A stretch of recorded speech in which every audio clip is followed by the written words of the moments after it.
At this point, you've probably heard the countless stories of anti-vax patriots being oppressed and discriminated against. Countless stories, like way more than one.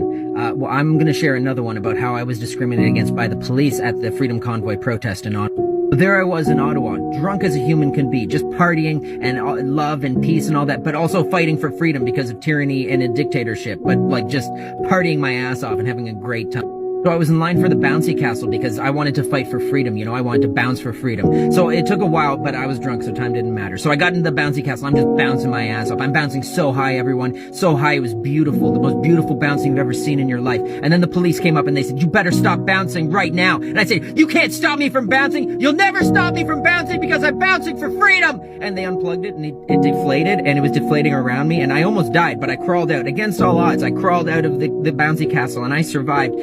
And when I crawled out, there was a police horse right there, and it looked at me, you guys. It was looking right at me, and I was really drunk, but then it said, like, "You're a piece of shit.